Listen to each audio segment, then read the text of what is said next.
শেখ হাসিনার উস্কানিমূলক বক্তব্যের জেরেই ৩২ নম্বর ভাঙচুর, বলছে সরকার। বিরত রাখতে দিল্লিকে পররাষ্ট্র মন্ত্রণালয়ের অনুরোধ। চাঁদপুরে পদ্মা মেঘনায় ভেসে উঠছে মরা মাছ ও জলজ প্রাণী। শিল্প বর্জ্যের পানি দূষণে এই অবস্থা, ব্যবস্থার আশ্বাস জেলা প্রশাসনের। অমর একুশে বইমেলায় জনপ্রিয়তা পাচ্ছে জুলাই অভ্যুত্থানের রচনা। প্রকাশনা প্রতিষ্ঠানের সংখ্যা বাড়ায়, এবার বিক্রি বেড়েছে ইসলামী সাহিত্যের। এবং বিপিএল এর ফাইনালে আজ লড়ছে চিটাগাং বরিশাল। লাইনে দাঁড়িয়ে টিকিট না পাওয়ার অভিযোগ ক্রিকেট ভক্তদের।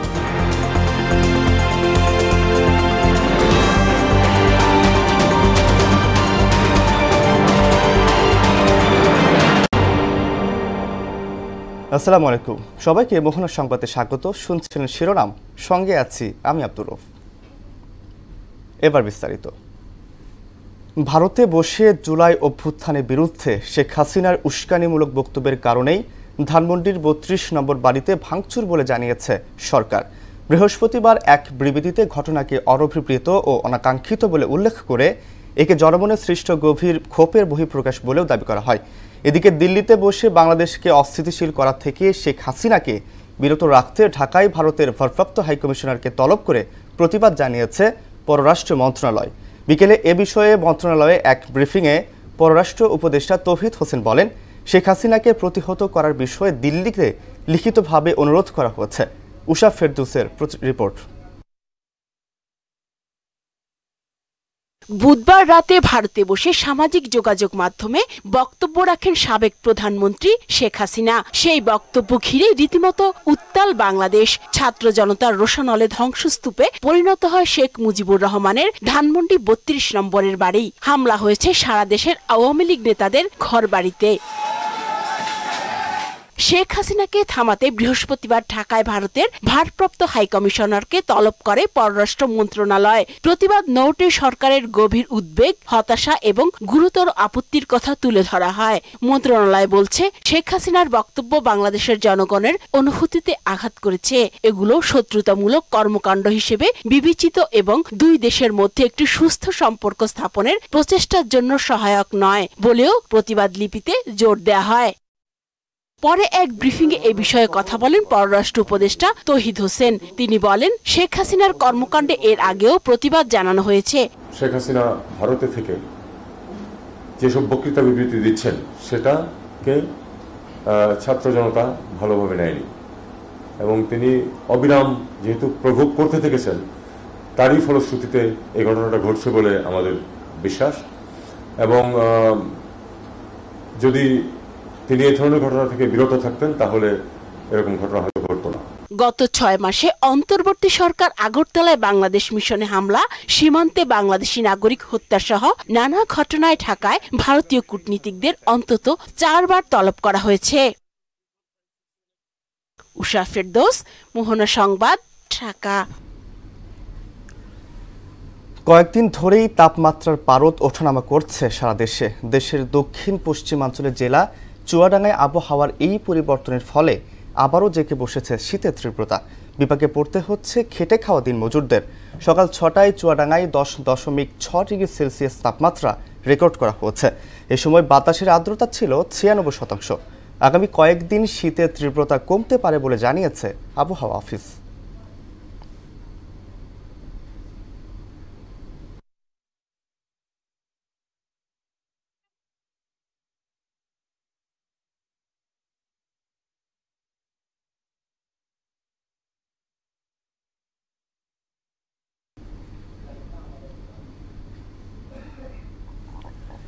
পটুয়াখালী থেকে শীতের খবর জানাতে আমাদের সঙ্গে যুক্ত হচ্ছেন সহকর্মী খোকন হাওলাদার। খোকন, কেমন দেখছেন শীত পরিস্থিতি? আবহাওয়া অফিস কি বলছে এবং সেখানকার হাসপাতালের বর্তমান অবস্থা কি?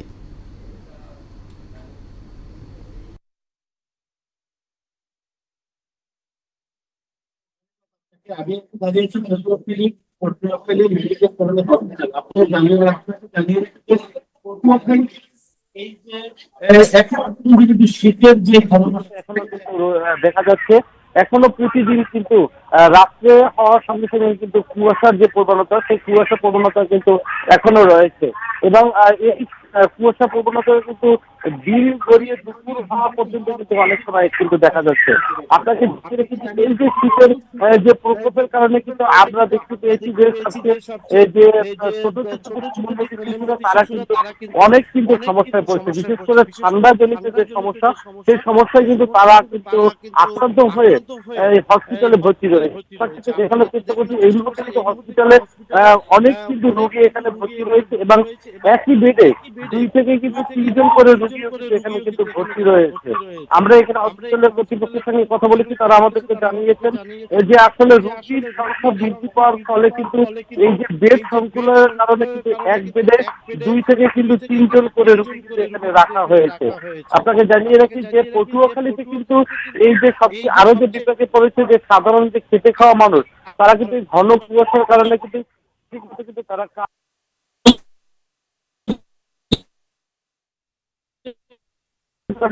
তারাও কিন্তু এই যে শীতের কারণে কিন্তু তারা সমুদ্রে মাছ ধরতে যেতে পারছে না। আরেকটি সবচেয়ে যে বড় বিষয়, দক্ষিণাঞ্চলে আপনি জানেন যে তরমুজের ব্যাপক এখানে কিন্তু ফলন হয়। এই ঘন কুয়াশার কারণে কিন্তু তরমুজ চাষিদের কিন্তু অনেক সমস্যা হচ্ছে। তো পটুয়াখালী থেকে শীত নিয়ে এই ছিল আমার কাছে সর্বশেষ তথ্য। খোকন, আপনাকে ধন্যবাদ। চাঁদপুরের পদ্মা মেঘনা নদীতে কিছুদিন ধরে নানা প্রজাতির মাছ ও জলজ প্রাণী মরে ভেসে উঠছে। বুড়িগঙ্গা ও শীতলক্ষ্যা নদী তীরের কারখানার কেমিক্যাল যুক্ত পানির জন্য নদীতে অক্সিজেনের মাত্রা কমায় মাছ ও জলজ প্রাণী মরে ভেসে উঠছে। নদীর পানি পরীক্ষা করে প্রয়োজনীয় পদক্ষেপ নেওয়ার আশ্বাস জেলা প্রশাসকের। রফিকুল ইসলাম বাবুর প্রতিবেদন, জানাচ্ছেন আফরিন পপি। বিগত কয়েকদিন ধরে চাঁদপুরের মতলব উত্তরে মেঘনা নদী দূষণে বিভিন্ন জাতের মাছ মরে ভেসে উঠছে। এমন পরিস্থিতিতে স্থানীয় জেলেরা ক্ষতিগ্রস্ত হওয়ার পাশাপাশি হুমকির মধ্যে পড়ছে জীববৈচিত্র্য। সেই সাথে নদীর তীর এলাকায় দুর্গন্ধে দূষিত হচ্ছে পরিবেশ। গত কয়েকদিন ধরে মতলবের দশানি, ষাটনল, জেলেপাড়া ও বাবুবাজার সহ মেঘনা নদীর পাড়ে ভেসে আসছে বিভিন্ন প্রজাতির মাছ। এমন অবস্থা অব্যাহত থাকলে মাছ শূন্য হবে নদী। মিল কারখানার পানি বিষাক্ত পানি আয় আমাদের নদী, মেঘনা নদী সব নষ্ট হয়ে যেতে গেছে। মিল কারখানা যদি না বন্ধ করে তাহলে তো মাছ তো জেলেরা পাইবই না। ইলিশ মাছ, চেও মাছ, বাইলা মাছ, ট্যাংরা মাছ যা আছে সম্পূর্ণ মাছ মরে যেতেছে। যারাই জাল দিয়ে যায় কোনো মাছ আয় না, কোনো খরচর টাকাই উড়াইতে না, তার খরচর টাকা আমার চলা খুব কষ্ট। এখন নদীতে কোনো গোসল করতে পারে না, পচা পানি লেগে কোনো খাইতে পারে না, ধরতে পারে না। সরকার যদি কোনো একটা ব্যবস্থা নেয় তাহলে আমরা বাচ্চা যাবো। নদীতে অক্সিজেন প্রায় শূন্য হয়ে যাওয়ায় নদীতে থাকা বিভিন্ন জাতের বড় মাছ, মাছের পোনা ও জলজ প্রাণী মরে যাচ্ছে বলে দাবি করছেন মৎস্য গবেষণা ইনস্টিটিউট। দ্রবীভূত অক্সিজেনের পরিমাণ অনেক কম ছিল এবং অ্যামোনিয়ার পরিমাণ যেটা 0.01 মিলিগ্রাম পার লিটার থাকার কথা, ওখানে 2, 3 এবং কি 4 মিলিগ্রাম পার লিটার আমরা অ্যামোনিয়ার উপস্থিতি পেয়েছি, যেটা মাছের জন্য বিষক্রিয়া সৃষ্টি করেছে। এটা মূলত হয় ইন্ডাস্ট্রিয়াল ইফ্লুয়েন্টের কারণে। নদীর পানি দূষণ রোধে প্রয়োজনীয় পদক্ষেপ নেওয়া হবে বলে জানান জেলা প্রশাসক। আমরা আসলে এটা নিয়ে তদন্ত করছি, পরিবেশ অধিদপ্তর তদন্ত করছে। তদন্তের রিপোর্ট পাওয়ার পরে বুঝতে পারবো যে প্রকৃত কারণটা কি এবং তখন আমরা সেই অনুযায়ী ব্যবস্থা নেব। সমস্যা সমাধানে মৎস্য গবেষণা ইনস্টিটিউট, মৎস্য বিভাগ, পরিবেশ অধিদপ্তর, প্রশাসন সহ বিভিন্ন সংস্থার দ্রুত পদক্ষেপ নেওয়া জরুরি। আফরিন পপি, মোহনা সংবাদ। চাঁপাইনবাবগঞ্জ ও কুষ্টিয়ায় বাড়ছে সরিষা ফুল থেকে মধু চাষ। কম খরচ ও বেশি লাভ হওয়ায় দিন দিন এ পেশায় আগ্রহ বাড়ছে মৌচাষীদের। আর এ বিষয়ে নিয়মিত প্রশিক্ষণ ও পরামর্শ দিচ্ছে কৃষি বিভাগ। দেশের অর্থনীতিতে গুরুত্বপূর্ণ ভূমিকা রাখবে বলে জানায় কৃষি বিভাগ। নাসিম আলী ও মানজারুল ইসলামের প্রতিবেদন, জানাচ্ছেন বুশরাত জাহান। চাঁপাইনবাবগঞ্জ জেলার শিবগঞ্জ, নাচোল, ভোলাহাট ও সদর উপজেলায় মাঠের পর মাঠ সরিষা ক্ষেত। এসব ক্ষেত থেকে মধু চাষিরা খাঁচা পদ্ধতিতে মৌমাছির মাধ্যমে মধু সংগ্রহে সাড়া ফেলেছেন। এতে অর্থনৈতিকভাবে লাভবান হচ্ছে সরিষা চাষি ও মৌচাষী দুজনেই। মধু এখানে চাষ করাতে সরিষার যে ফলনটা আমরা বেশি কিন্তু পাচ্ছি। সরিষার ফুলের মাধ্যমে মধু আহরণ করে সেটা কি করছে, বাজারজাত করছে। সরিষার উৎপাদনটা বৃদ্ধি পাচ্ছে, এখানে উভয় পক্ষ উপকৃত হচ্ছে। সরিষা চাষে বাড়তি হিসাবে মধু উৎপাদিত হওয়ায় দেশের অর্থনীতিতে ভূমিকা রাখবে বলে আশা উপজেলা কৃষি কর্মকর্তার। এই মধু আমাদের যে উৎপাদন হচ্ছে সরিষা জমি থেকে, এটি একটি বাড়তি একটি ফসল। এটি আমাদের দেশের অর্থনীতিতে নতুন করে একটি আয়ের উৎস হিসেবে বিবেচিত হচ্ছে। এদিকে কুষ্টিয়াতেও সরিষা থেকে মধু সংগ্রহে ব্যস্ত চাষিরা। এখানকার মধুর খ্যাতি রয়েছে দেশব্যাপী। দেশের গণ্ডি পেরিয়ে এখানকার উৎপাদিত মধু বিদেশেও রপ্তানি হচ্ছে। এই মধুর গুণগত ভালো, বাজারের মধু ভেজাল। এখানে যে মধুটা এটা একদম ন্যাচারাল এবং ভেজাল মুক্ত। লেখাপড়ার পাশাপাশি মৌ খামারে কাজ করি। মধু উৎপাদনে সরিষার আবাদও বাড়ছে, এতে করে বেকারদেরও কর্মসংস্থান সৃষ্টি হচ্ছে বলে মনে করছে কৃষি বিভাগ। মধু চাষের ফলে আমাদের একদিকে হচ্ছে যে মধু একটা বাড়তি ফসল মানে ইনকাম হচ্ছে, অন্যদিকে আমাদের সরিষার ফলন বেড়ে যাচ্ছে। উপযুক্ত প্রশিক্ষণের মাধ্যমে মধু উৎপাদন বেশি হবার পাশাপাশি নতুন কর্মসংস্থান সৃষ্টি হলে সরকারের রাজস্ব বৃদ্ধি পাবে বলে আশা সবার। বুশরাত জাহান, মোহনা সংবাদ। এবার বইমেলার মোহনায়।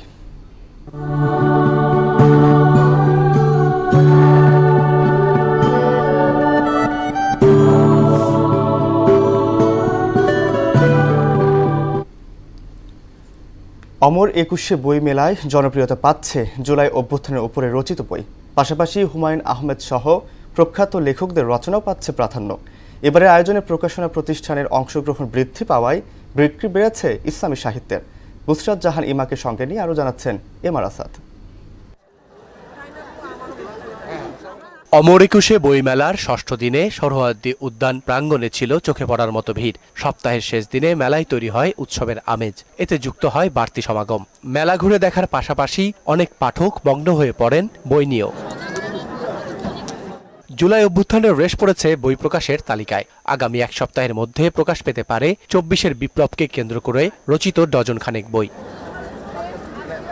বইমেলার আনন্দমুখর পরিবেশ ও ব্যবস্থাপনা নিয়ে এবার সন্তুষ্ট পাঠকরা, আর মেলায় প্রিয় বই আনার অপেক্ষায় আছেন প্রকাশকরা। সুন্দর সুন্দর শাড়ি পরে আসছে, এটা দেখতে আমার খুবই ভালো লাগছে। আর বই যেটুকু শুনলাম যে বই এবার প্রথম থেকেই বিক্রি হচ্ছে। বইমেলায় এসে খুবই ভালো লাগছে, এখানের পরিবেশ, এখানে আবহাওয়া সবকিছুই ভালো লাগছে। আর প্রথম আসলাম তো এই জন্য। ২৪ অভ্যুত্থান নিয়ে প্রচুর প্রদর্শনী ছিল, তো সেগুলো অনেক ভালো লাগছে। মেলায় বইয়ের প্রত্যাশিত বিক্রি এখনো শুরু না হলেও পাঠক ক্রেতা আকর্ষণের চেষ্টায় কমতি নেই তাদের। আমার মেয়ের ছেলেরা নিয়ে আসছি বইমেলাটা দেখানোর জন্য। সবগুলো স্টলই অনেক সুন্দর হয়ে হয়েছে। একটা ডায়েরি নিছি, স্টিকার নিছি। অন্যবারের তুলনায় এবার জুলাই বিপ্লব নিয়ে বেশ কিছু বই আসছে, সেটা একটা নতুনত্ব বই মেলায়। শুক্রবার থেকে মেলা পূর্ণ চেহারা ফিরে পাবে বলে আশা করছেন তারা। এমআর আসাদ, মোহনা সংবাদ, ঢাকা। খেলার খবর শুরুতেই বিপিএল প্রসঙ্গ।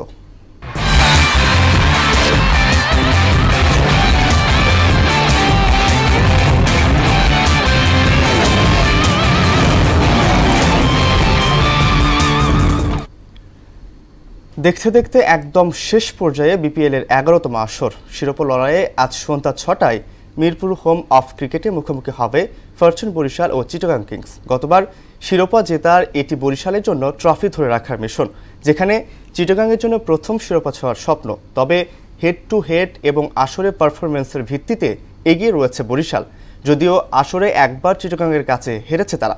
শিরোপা লড়াইয়ের মঞ্চে দুদলের পা রাখার আদ্যপান্ত জানাচ্ছেন মুদাসসির আলী। বিপিএলে বরিশাল চিটাগংয়ের যুদ্ধটা এবার শিরোপার। আসরের আগে ৩বার মুখোমুখি হয় দুদল, দুবার জেতে বরিশাল, একবার চিটাগং। প্লে অফের প্রথম কোয়ালিফায়ারে চিটাগংয়ের ১৫০ রানের লক্ষ্য তাড়ায় বরিশাল জেতে ৯ উইকেট হাতে রেখে। তবে চিটাগংকে দুর্বল ভাবার সুযোগ নেই তামিম মাহমুদুল্লাহদের। লিগ পর্বের শেষ ম্যাচটায় মিরপুরের মাটিতে বন্দরনগরীর দলটির কাছে হারতে হয়েছিল ২৪ রানে। এর আগে চট্টগ্রামের মাটিতে বরিশাল জেতে ৬ উইকেটে। এদিকে চিটাগংয়ের জন্য বড় ত্রাস বরিশালের জার্সিতে খেলা মালান। ৩বার হেড টু হেডে দুবারই ৫০ করেছেন তিনি। পাশাপাশি কাইল মায়ার্সও চিটাগংয়ের জন্য আরেক চ্যালেঞ্জ। এছাড়া তামিম, মুশফিক, মাহমুদুল্লাহ ও তাওহিদ হৃদয়রা তো বরিশালের জার্সিতে দেশীয় ফেভারিট। প্রথম কোয়ালিফায়ারে ৫৬ বলে ৮২ রানের অপরাজিত ইনিংসটা খেলেছিলেন কিন্তু হৃদয়। বোলিং লাইনে চিটাগংয়ের দিকে চোখ রাঙাবে পাকিস্তানি পেসার মোহাম্মদ আলী। প্রথম কোয়ালিফায়ারে দুর্দান্ত বোলিং করে নিয়েছিলেন ৫ উইকেট। আর বিশেষভাবে ফাইনালের জন্য উড়ে এসেছে নিউজিল্যান্ডের অলরাউন্ডার জিমি নিশাম। অন্যদিকে গ্রাহাম ক্লার্ক, খাজান আফে, হোসাইন তারাত ও বিনুরা ফার্নান্দোর উপরেই ভরসা রাখছে চিটাগং। হেড টু হেড বা অন্য পরিসংখ্যানে যে দলই যেমন হোক, সব ভালো হবে তার, শেষ ভালো যার। মুদাসসির আলী, মোহনা সংবাদ। আমের জেলার রাজশাহীর বিভিন্ন আম বাগানে মুকুল আসতে শুরু করেছে। প্রতিটি বাগানে গড়ে প্রায় 30 থেকে 40% গাছে মুকুল দেখা দিয়েছে। অল্প কয়েকদিনের মধ্যেই মুকুলের মিষ্টি গন্ধে সুবাসিত হবে প্রকৃতি। তাই আমের মুকুল পরিচর্যায় ব্যস্ত সময় পার করছেন রাজশাহীর বাগান মালিক ও আম ব্যবসায়ীরা। সানিউল আলম রাজুর প্রতিবেদন, জানাচ্ছেন তাহসিন তারিন। রাজশাহীর বিভিন্ন আম বাগানে সারি সারি আম গাছের মুকুল যেন জানান দিচ্ছে আসছে মধুমাস। আম বাগানে গাছে সুবাসিত মুকুলে যেন হলুদ আর সবুজের মহামিলন। বাগানের সব গাছেই মুকুলে ছেয়ে আছে প্রতিটি ডালপালা। বাতাসে ভেসে বেড়াচ্ছে মুকুলের সেই পাগল করা সুবাস। প্রতিটি বাগানে গড়ে 30 থেকে 40% গাছে মুকুল দেখা দিয়েছে। চাষিরা আশা করছেন কয়েকদিনের মধ্যেই 70 থেকে 80% গাছেই মুকুল দেখা দিবে। পোকার আক্রমণ এবং মুকুল ঝরে পড়া বন্ধ করতে কীটনাশক ও ছত্রাকনাশক স্প্রে করা সহ চাষিরা ব্যস্ত সময় পার করছেন পরিচর্যায়। আমরা যে বিষটা দিচ্ছি সে বিষটা হলো অপর পোকা মারা বিষ, আর যে পাউডারটা ব্যবহার করছি ওই পাউডারটাতে আপনার কুশি গরম ধরা ফাটাবে, কুশিটাকে দিয়ে মুকুল বাড়াবে। এই জন্য আমরা এখনকার এই বিষটা ব্যবহার করতেছি। এখন যেহেতু মূল আসবে সেই জন্য আমরা কীটনাশক ওই যে পোকার জন্য মাকড়াসা যেটা হয় গাছে বাসা নেই, তারপরে আপনার ওই যে কিছু কীটনাশক দিতে হয়, সেটা হলো পোকামাকড় থাকে বাসা বাঁধে। আশাবাদী করছি গতবারের থেকে 100% মুকুল হবে গাছে, প্রত্যেকটা গাছে, এবং এবার আমের সংখ্যা বেশি হবে দেশে। এই বছর 70% মুকুল হবে জানিয়ে রাজশাহী ফল গবেষক জানান, যে সব গাছে এখনো মুকুল আসেনি কয়েকদিনের মধ্যেই সব গাছে মুকুল ফুটবে। মুকুলের যাতে ক্ষতি না হয় সেই ব্যাপারে বিভিন্ন পরামর্শ দিচ্ছেন। মুকুলের এখন করণীয় হচ্ছে যে সামনে সঠিক সময়ে স্প্রেটা করা এবং সঠিক মাত্রায়। যেহেতু গত বছর আমের ফলন অত্যন্ত কম ছিল, এই বছর ফলন অনেকটা ভালো হবে যদি আবহাওয়া অনুকূলে থাকে। এই বছর জেলায় প্রায় 19,600 হেক্টর জমিতে আম বাগান হয়েছে। এইসব বাগানে প্রায় 2,60,000 মেট্রিক টন আম উৎপাদনের লক্ষ্যমাত্রা নির্ধারণ করা হয়েছে। তাহসিন তারিন, মোহনা সংবাদ। দেশের বাইরের খবর।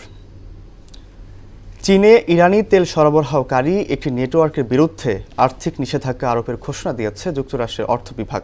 যুক্তরাষ্ট্রের প্রেসিডেন্ট ডোনাল্ড ট্রাম্পের নতুন প্রশাসনের আওতায় বৃহস্পতিবার প্রথম ওই আর্থিক নিষেধাজ্ঞার ঘোষণা দেওয়া হয়। যুক্তরাষ্ট্রের অর্থ বিভাগের বিবৃতিতে বলা হয়েছে, তেহরানের সামরিক কর্মকাণ্ডের তহবিলের জন্য ব্যবহৃত একটি আন্তর্জাতিক নেটওয়ার্ককে লক্ষ্য করে নিষেধাজ্ঞা জারি করা হয়েছে।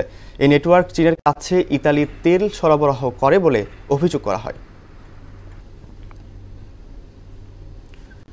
দর্শক, এ পর্যায়ে সবাইকে আমন্ত্রণ জানাচ্ছি সংবাদপত্রের পর্যালোচনা ভিত্তিক পত্রিকার চোখে দেশ অনুষ্ঠানে।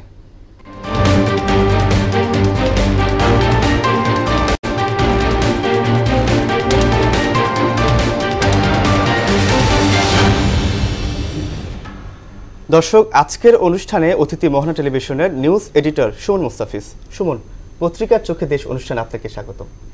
কেমন আছেন? সুমন, আমরা আলোচনায় যাব, তবে যাওয়ার আগে শুরুতেই জেনে নেব আজকের পত্রিকার বিশেষ বিশেষ শিরোনামগুলো। বরাবরের মতো আজকেও আমার হাতে প্রথমে রয়েছে প্রথম আলো। এখানে বরাবরের মতো তারা শিরোনাম করেছে, দেশকে অস্থিতিশীল করার চেষ্টা হলে কঠোর ব্যবস্থা, অন্তর্বর্তী সরকারের বিবৃতি। পাশাপাশি আরও রয়েছে, গুড়িয়ে দেওয়া হলো 32 নম্বরের বাড়ি। শহীদ পরিবারের সদস্যদের 7 ঘন্টা শাহবাগ অবরোধ। এর পাশাপাশি রয়েছে দৈনিক ইত্তেফাক। এখানেও ঠিক প্রথম আলোর মতোই তারা শিরোনাম করেছে, 32 নম্বরের বাড়ি ধ্বংসস্তূপ, গতকালও জ্বলেছে সুধা সদন। দেশজুড়ে আওয়ামী লীগ নেতাদের বাড়ি ও অফিস ভাঙচুর, আগুন। এর পাশাপাশি রয়েছে, ভাঙচুর অগ্নিসংযোগ করলে কঠোর ব্যবস্থা নেবে সরকার। আমার হাতে রয়েছে যুগান্তর। যুগান্তরেও ঠিক দৈনিক ইত্তেফাক এবং প্রথম আলোর মতো একই রকম শিরোনাম করেছে ওরা। 32 নম্বরে ভাঙচুর, হাসিনার বক্তব্যে মানুষের ক্রোধের বহিঃপ্রকাশ। পাশাপাশি আরও রয়েছে, হাসিনাকে থামাতে ভারতে দুদকের তলব।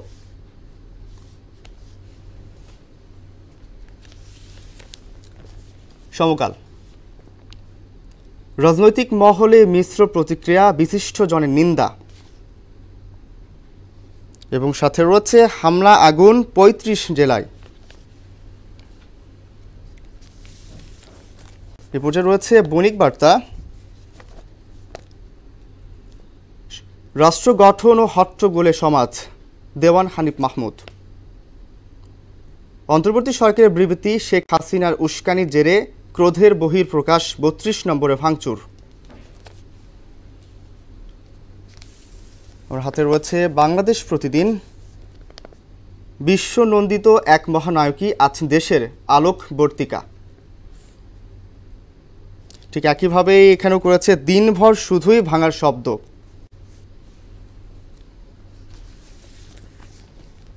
খবরের কাগজ, সাক্ষাৎকারে ডক্টর ইউনূস, বছরের শেষ দিকে হতে পারে নির্বাচন। এবং সব শেষে আমার হাতে রয়েছে daily star, BTRC's bid to regain independence। Suman, প্রতিদিনের মতো আজকেও আপনার সাথে আলাপ আলোচনা হবে। তো শুরুতেই আমার চোখে যেটা পড়েছে, প্রথম আলো কিছু শিরোনাম করেছে, সেখান থেকে আসলে আপনার কাছ থেকে আমি জানতে চাইবো যে আপনি জানেন যে গত কয়েকদিন ধরে এবং গত দিনের হচ্ছে সাবেক প্রধানমন্ত্রী শেখ হাসিনার একটি ভিডিও বার্তার উপরে ভিত্তি করেই কিন্তু ঢাকা ধানমন্ডির ৩২ নম্বরের শেখ মুজিবুর রহমানের বাড়ি ভাঙচুর করা হয়েছে। তো এই বিষয়ে আপনি কি বলবেন? এটি তো সব গণমাধ্যমেই আসছে, ধন্যবাদ আপনাকে। বিষয়টা হলো যে ফেসবুকে শেখ হাসিনার একটি ভাষণ প্রচার হবে, এরকম ঘোষণার প্রেক্ষিতে বিক্ষুব্ধ হয়ে ওঠে ২৪-এর গণ অভ্যুত্থানের ছাত্র জনতা। এটা খুবই স্বাভাবিক, তাদের সেন্টিমেন্টে লাগার বিষয়। ঠিক সেই সেন্টিমেন্টের জেরে খবরটা যখন প্রকাশ হয়, তার পরপরই একটা কর্মসূচি হাতে নেয় তারা, যে ৩২ নম্বর মানে স্বৈরাচারের চিহ্ন মুছে ফেলা হবে। যদিও ৯টার দিকে কর্মসূচি হওয়ার কথা থাকলেও কিন্তু ঘন্টা খানেক আগে, হ্যাঁ, রাত ৮টার মধ্যে, বুধবার রাত ৮টার মধ্যেই সেখানে ব্যাপক জনসমাগম হয় এবং ভাঙচুরও শুরু করে দেয়। এরপরে সেখানে বুলডোজার আনা হয়, এক্সকাভেটার আনা হয়, ক্রেন আনা হয়, আসে আবার যায়, নতুন করে আসে, এইভাবেই চলছে মাঝরাত পর্যন্ত, গভীর রাত পর্যন্ত। এরপরে বিরতি ছিল খানিকটা, বৃহস্পতিবার গতকাল আবার সকালবেলায় শুরু হয়, বেলা ১১টা সাড়ে ১১টা পর্যন্ত এই ভাঙচুর চালানো হয়। আর এর আগে রাতে আবার ওই ৩২ নম্বর বাড়িটায় আগুনও দেওয়া হয়। হ্যাঁ, আগুনও দেওয়া হচ্ছিল। তো এর সাথে আবার মানে যেটা আজকের সংবাদপত্রে আসছে, কোনো একটা পত্রিকায় আসছে যে পাশের একটা, উত্তর পাশের একটা ৬তলা ভবন, আমি জানি না ওই ভবনের মালিকানায় কোনো আওয়ামী লীগের নেতা বা কেউ আছেন কিনা, তো সেই বাড়িটিতেও ভাঙচুর করা হয়, ক্ষতিগ্রস্ত করা হয়। হ্যাঁ, একই সঙ্গে সুধা সদন, এবং আমরা যেভাবে দেখছি শিরোনামে যে সারা দেশে কেউ বলছে ২৭ জেলায়, কেউ বলছে ৩৫ জেলায় আওয়ামী লীগ নেতা কর্মীদের বাড়ি, ব্যবসা প্রতিষ্ঠান, অফিসে ভাঙচুর চালানো হয়েছে। তো আমি মনে করি যে এটি একটি বিশৃঙ্খলা, নিঃসন্দেহে এটি কাম্য নয় কারো কাছেই। বাট তারও আগের যেটা বিষয়, সেটা হচ্ছে যে শেখ হাসিনা পতিত সরকার, পলাতক তিনি, একটি দেশে আশ্রয় নিয়ে আছেন। তো সেই অবস্থায় তিনি এমন বক্তব্য দেবেন, উনি ওনার নেতাকর্মী, শুভাকাঙ্ক্ষী সবাইকে ফেলে নিজের জীবন রক্ষা করে দেশ ছেড়েছেন খুব ভাবে, অশোভনভাবে।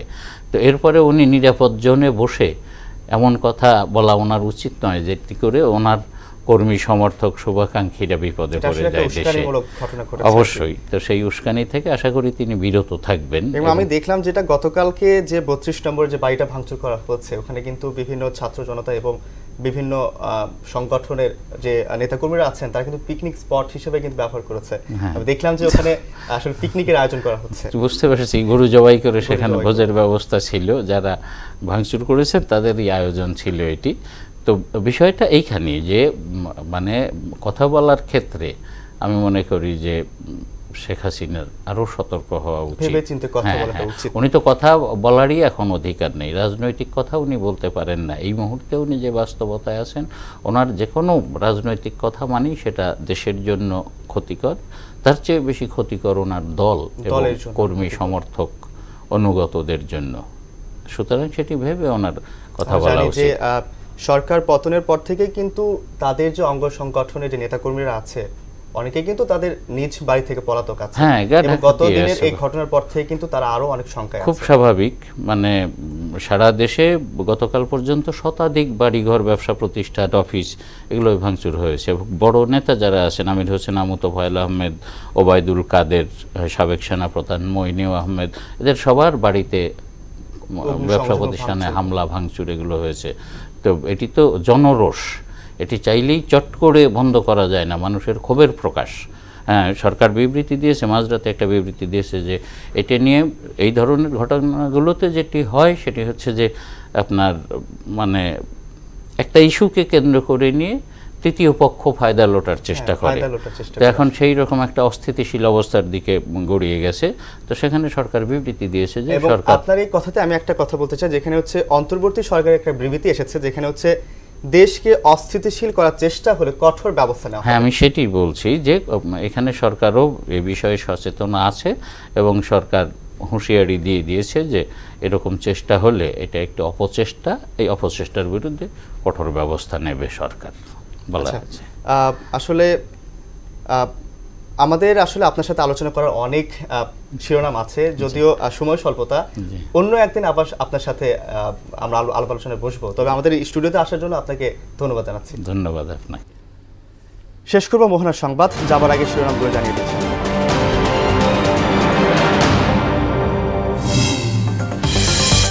শেখ হাসিনার উস্কানিমূলক বক্তব্যের জেরেই ৩২ নম্বরে ভাঙচুর, বলছে সরকার। বিরত রাখতে দিল্লিকে পররাষ্ট্র মন্ত্রণালয়ের অনুরোধ। চাঁদপুরে পদ্মা মেঘনায় ভেসে উঠছে মরা মাছ ও জলজ প্রাণী, শিল্প বর্জ্যে পানি দূষণেই এই অবস্থা, ব্যবস্থার আশ্বাস জেলা প্রশাসনের। অমর একুশে বইমেলায় জনপ্রিয়তা পাচ্ছে জুলাই অভ্যুত্থানের রচনা, প্রকাশন প্রতিষ্ঠানের সংখ্যা বাড়ায়, এবার বিক্রি বেড়েছে ইসলামী সাহিত্যের। এবং বিপিএল এর ফাইনালে আজ লড়ছে চিটাগাং বরিশাল, লাইনে দাঁড়িয়ে টিকিট না পাওয়ার অভিযোগ ক্রিকেট প্রেমীদের।